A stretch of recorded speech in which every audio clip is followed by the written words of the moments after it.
Assalamualaikum warahmatullahi wabarakatuh. Salam sejahtera untuk kita semua. Pada kesempatan kali ini, kita akan melanjutkan materi biologi dengan membahas tentang pola-pola hereditas pada makhluk hidup. Kompetensi dasar yang akan kalian capai yaitu menganalisis pola-pola hereditas pada makhluk hidup, dan kalian mampu menyajikan hasil penerapan pola-pola hereditas dalam perhitungan peluang dari persilangan yang melibatkan peristiwa pautan dan pindah silang. Masih ingat ada dua hukum Mendel, hukum Mendel pertama atau hukum segregasi bebas, dan hukum Mendel kedua yaitu hukum asortasi atau pengelompokan gen secara bebas.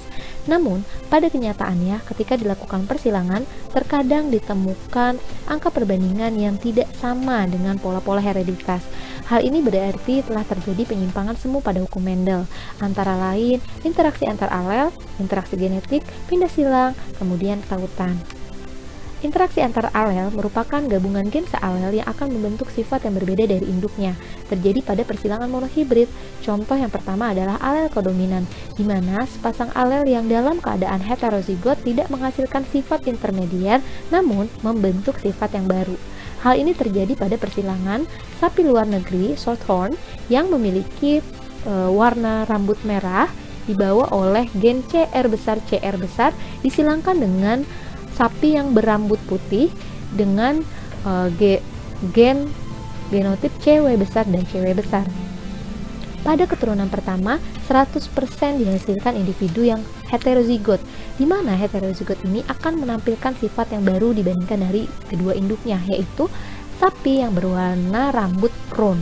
Roan ini sapi yang berwarna coklat kemerahan dengan bercak-bercak berwarna putih. Sehingga perbandingan fenotip F2 yang akan dihasilkan yaitu 1:2/1. Lalu ada semidominasi yang terjadi pada bunga pukul 4 atau Mirabilis jalapa. Jadi terjadi apabila suatu gen dominan tidak menutupi pengaruh alel resesifnya dengan sempurna, sehingga pada individu heterozigot akan muncul sifat antara atau intermedier. Ketika bunga berwarna merah tidak mendominasi penuh terhadap putih, maka akan muncul sifat intermedier yaitu bunga berwarna merah muda. Sehingga perbandingan fenotip F2-nya yaitu 1:2/1, di mana muncul sifat intermedier merah muda. Kemudian ada alel ganda, di mana suatu gen yang memiliki lebih dari 2 alel, contohnya adalah warna pada rambut kelinci. Jadi di sini ada banyak sekali gen yang memiliki lebih dari 2 alel ya.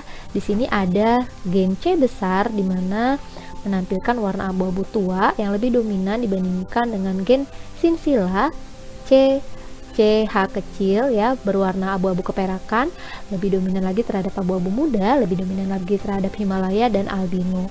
Jadi bisa dikatakan bahwa alel ganda akan menghasilkan varietas-varietas yang menimbulkan fenotip yang berbeda-beda. Kemudian contoh lain adalah alel ganda. Alel ganda pada sistem golongan darah sistem ABO. Di sini kita tahu ya ada 5 macam alel. Ada IA, IB, IAIB, I0 atau I kecil. Di mana interaksi ketiga alel tersebut akan menghasilkan 4 variasi fenotip golongan darah, yaitu golongan darah A, B, AB, dan O. Yang berikutnya adalah alel letal. Alel ini akan menyebabkan kematian pada individu yang memilikinya. Ada 3 macam alel. Ada alel letal dominan, alel letal resesif, dan alel letal subletal. Alel letal dominan berarti dia akan letal ketika terjadi pada individu yang memiliki genotip homozigot dominan. Contohnya adalah pada ayam redep atau creeper. Ayam ini terkesannya normal, namun ternyata ayam ini menderita penyakit keturunan. Ketika bertemu gen yang dominan yaitu R besar, maka sifatnya letal atau mengalami kematian pada saat embrio. Jadi ayam ini tidak normal karena terdapat akondroplasia pada ayam. Akondroplasia dinyatakan dengan bentuk kaki yang tidak normal ya, lebih pendek, kemudian bentuk kepala dan lain-lain.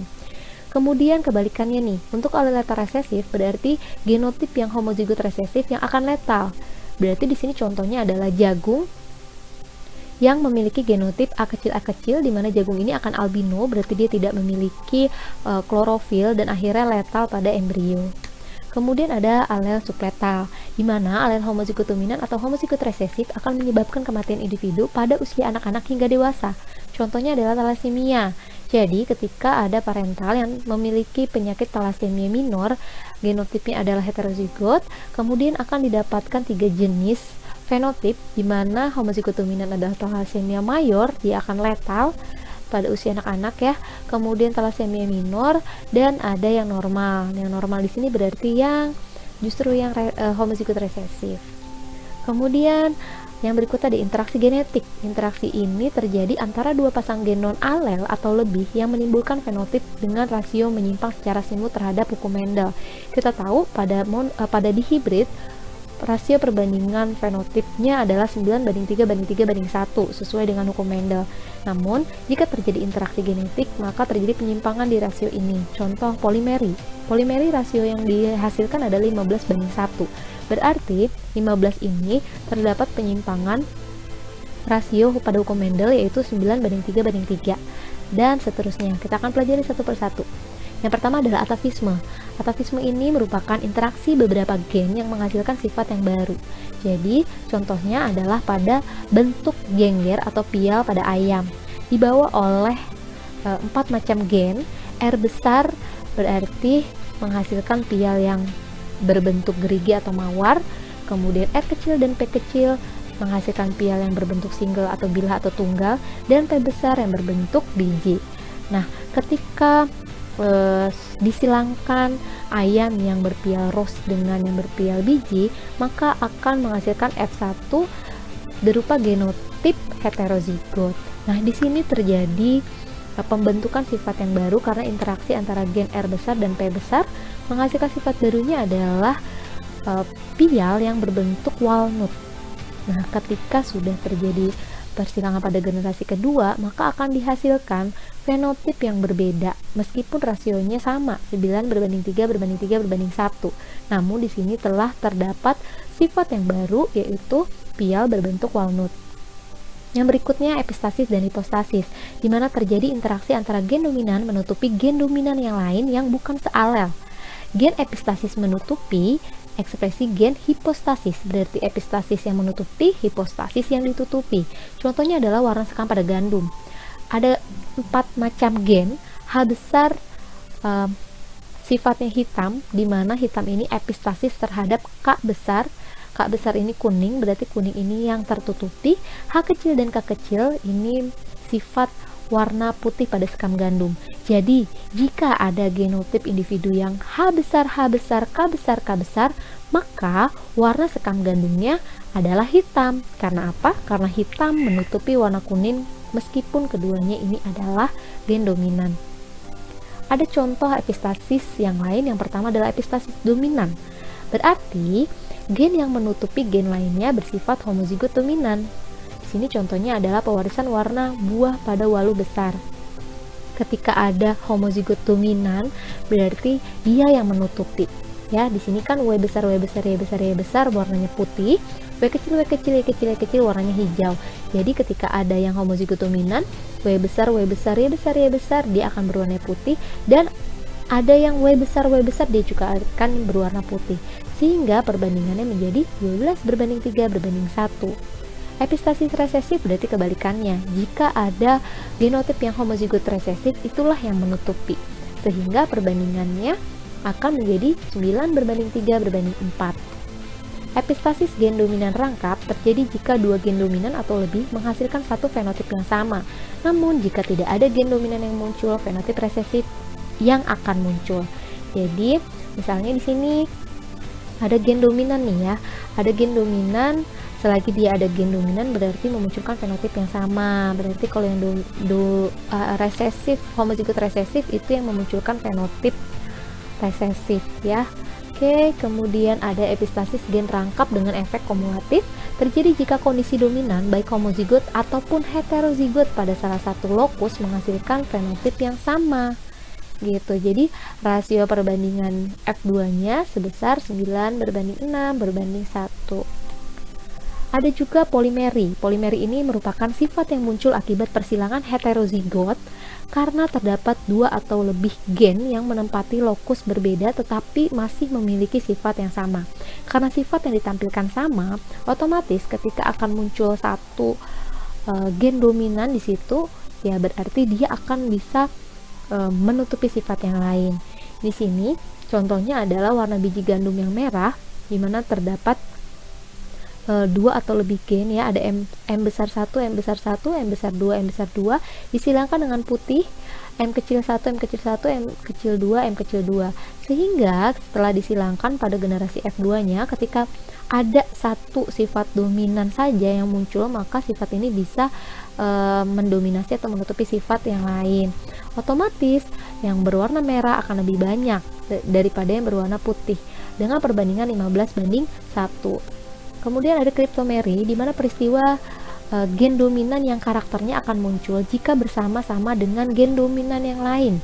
Jika gen dominan berdiri sendiri, maka karakternya akan tersembunyi.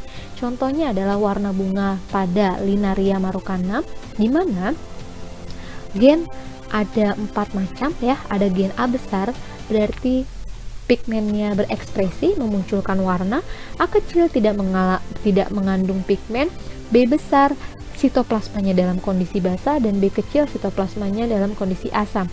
Jika gen-gen ini berekspresi, ya, misalnya gen yang ada pigmen namun ekspresi pada suasana basah, maka warnanya akan menjadi ungu.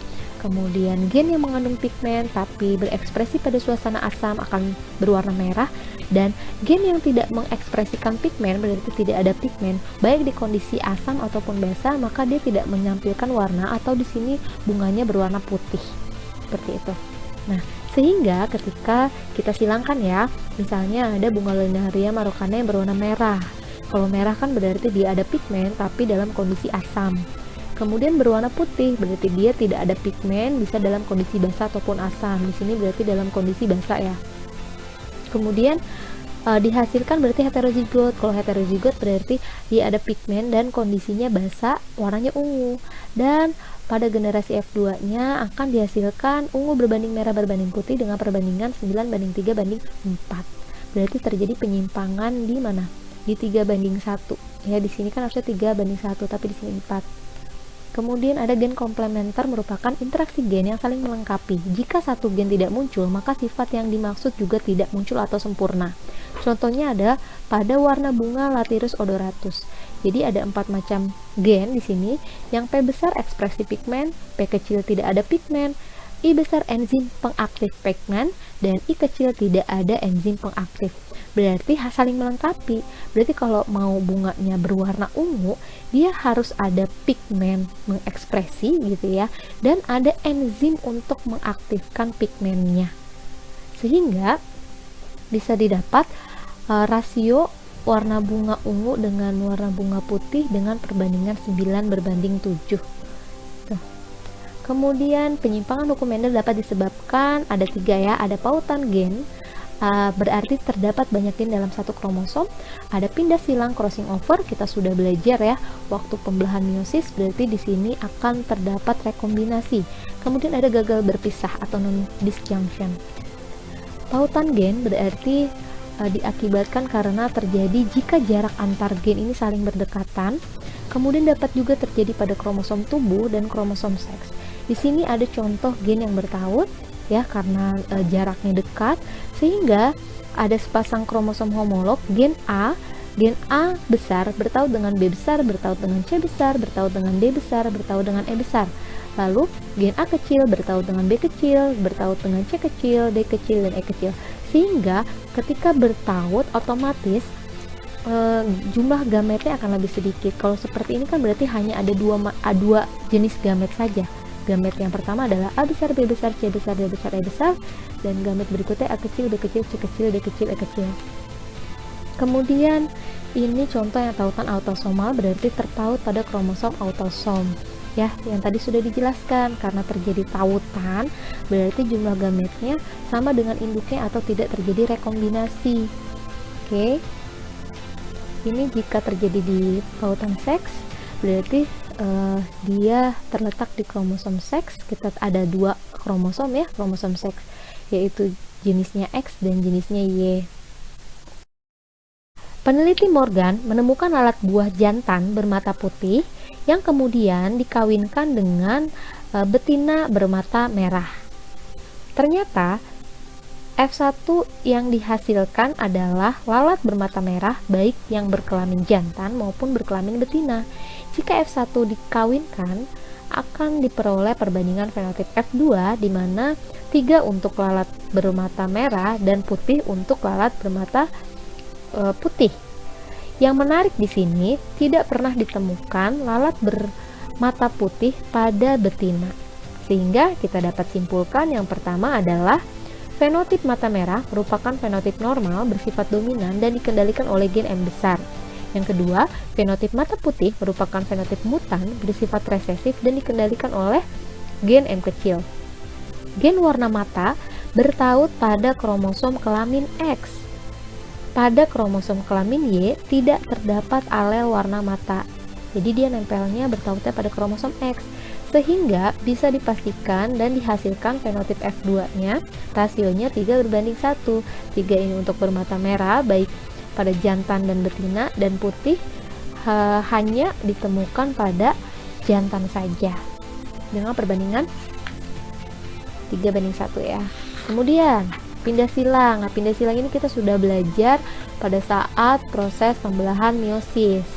Dan jika dibandingkan dengan pautan, jadi kalau di pautan, gen berpaut itu semua gamet merupakan kombinasi parental, artinya gametnya sama dengan induknya, tidak ada rekombinasi genetik.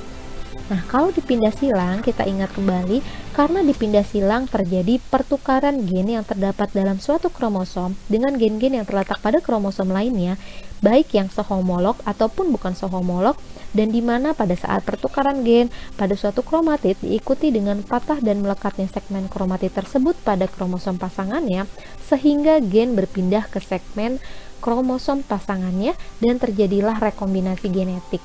Sehingga gamet yang dihasilkan pastinya ada 4 macam, 2 kombinasi parental dan 2 tipe rekombinasi.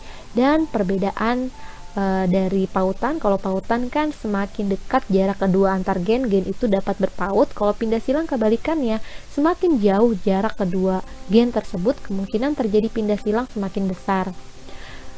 Nilai pindah silang merupakan angka yang menunjukkan besarnya persentase kombinasi baru akibat pindah silang. Dapat dihitung berikut rumusnya ya.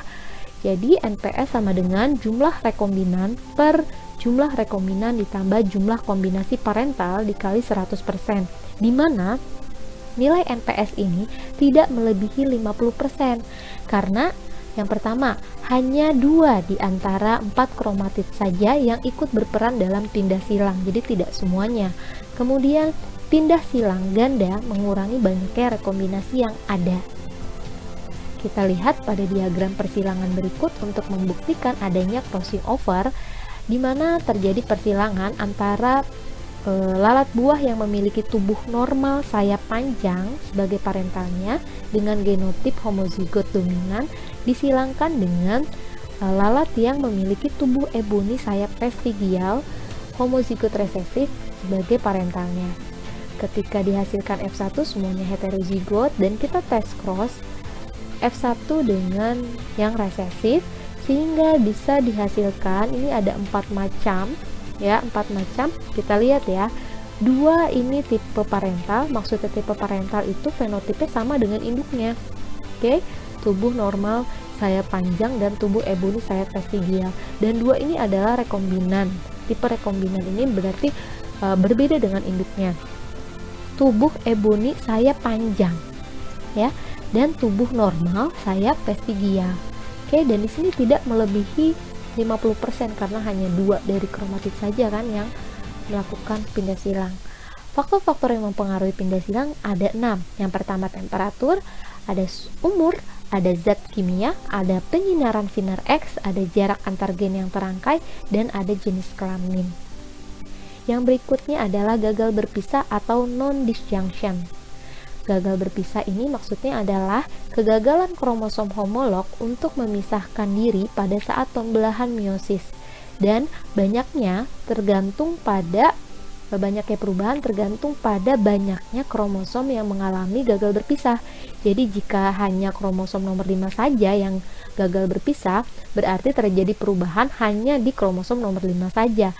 Namun apabila semuanya, maka gamet yang akan mengandung kromosom 2 kali lipat atau tidak mengandung sama sekali. Dan di sini ada gambar terjadinya gagal berpisah pada meiosis 1 dan meiosis 2. Pada meiosis 1, ketika terjadi gagal berpisah, maka nanti kemungkinan sel anaknya akan mengandung kromosom lebih, ya, kromosomnya lebih 1 ataupun berkurang 1. Namun, jika terjadi gagal berpisah pada meiosis 2, maka nanti yang dihasilkan ada yang normal, ya, haploid, ada yang berkurang 1, dan ada yang bertambah 1 jumlah kromosomnya. Contoh pada manusia. Jadi, ketika ada parental yang melakukan fertilisasi di mana salah satu parental ini mengalami gagal berpisah, di sini adalah contohnya yang perempuan. Yang perempuan ini mengalami gagal berpisah pada kromosom X-nya, ya, pada saat pembelahan meiyosisnya. Jadi, otomatis gametnya nanti ada yang membawa lebih dari satu kromosom X dan ada yang tidak sama sekali membawa kromosom X. Disilangkan, ya, fertilisasi sama yang jantan atau yang laki-laki normal, berarti nanti akan dihasilkan kemungkinannya ada 4. Yang pertama 47 triple X. Di sini disebutnya wanita super, di mana wanita super ini maksudnya adalah wanita steril, ya. Kemudian ada 47 XXY. Di sini nanti individunya akan terkena sindrom Klinefelter. Kemudian ada individu yang memiliki kromosom 45X, ya, dan ada juga 45Y. Jadi kalau 45Y ini dia nanti letal, ya, atau mati. Kemudian selanjutnya kita mempelajari tentang determinasi seks atau penentuan jenis kelamin. Jadi jenis kelamin ini ditentukan oleh kromosom seks atau gonosom. Berdasarkan jenisnya ada 2 macam, ada homogamet yaitu memiliki 1 macam gonosom, dan ada heterogamet mempunyai 2 macam gonosom. Nah, tipe determinasinya contohnya ini pada manusia, ya, XX dan XY. Berarti kalau XX betina, XY jantan. Ini berarti heterogamet, ya. Kemudian ada XO, XX ini pada belalang nih. Kalau XX betina, kalau XO pada jantan. Berarti jenis kelaminnya jantan. ZW, ZZ berarti pada unggas ikan kupu-kupu.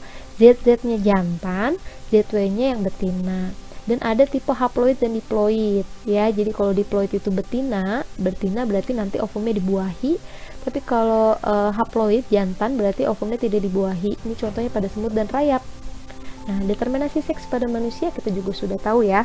Berarti ovum itu menyediakan 1 jenis macam kromosom X yang nanti akan dibuahi oleh sperma yang membawa 1 jenis kromosom, baik kromosom X dan kromosom Y, dengan rasio kemungkinan kelahiran anak laki-laki dan perempuan itu sama, 50%. Ini gambarnya.